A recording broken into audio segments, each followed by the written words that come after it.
need to understand about English sentences is what a verb is and what a verb isn't. That is, we have to be able to identify the verb in the sentence, otherwise we can't really talk about anything else that's going on in the sentence. So if I were to present you with a sentence like this, thinking about the contested election, Sandor felt a sense of growing dread. And if I were to ask you to identify what the verb or verbs are here, I can almost guarantee, if I were to ask a group of people what they think the verbs are, that some people would identify that, some people would identify that, growing, some people would look at contested, say that sounds like a verb, somebody would say felt, some people might say sense, I sense a problem, that sounds like a verb. Okay, now, one of the reasons, because there's a lot of errors here if people did identify those things as verbs. In fact, I'll give it away right now. There's only one verb here, and it is felt. Felt is a verb, and nothing else in this sentence is a verb. Now, one cause for confusion is, I think that the most common definition people have of verb is that it's an action word. And people would look at, say, contested and say, well, there's a lot of action there. Contested, I can see that there's some action there.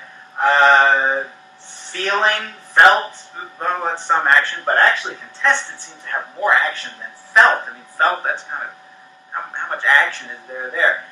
Well, this is just not a very good definition of verb. It's an action word. It would make a lot more sense to say a verb is something with a subject. And that's the main point I want to make, that verbs have subjects. Subjects are what make them verbs. There are no verbs without subjects. There are no subjects without verbs. And a subject and a verb can always stand together as a mini sentence. They could be a sentence. So Sandor is the subject of felt. Who did the feeling? Sandor did the feeling. Sandor felt. Now, there are no other subject-verb combinations in this sentence. When you might say, well, thinking. Thinking. Who's doing the thinking? Sandor's doing the thinking.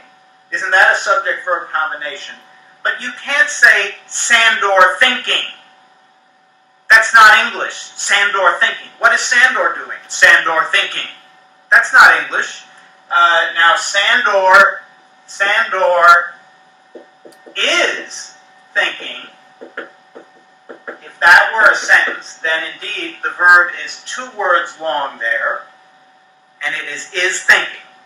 And that would be an example of a verb there. Sandor is thinking. But none of these other things have subjects. Thinking, Sandor thinking. Contested, who contested the election? The sentence doesn't even say. We don't hear who the subject of contested is. This is not a verb. Growing. Again, what is growing? Sandor growing? Dread growing? Dread growing. This is, again, it's not English. So, keep in mind that a verb is something with a subject. That is what makes it a verb, and this is why, basically, except for commands, the shortest sentences in English are 2 words long, and the 2 words are a subject and a verb. For example, Sandor wept. That is about as short a sentence as you can have. The subject and the verb. Verbs have subjects. That's what makes them verbs.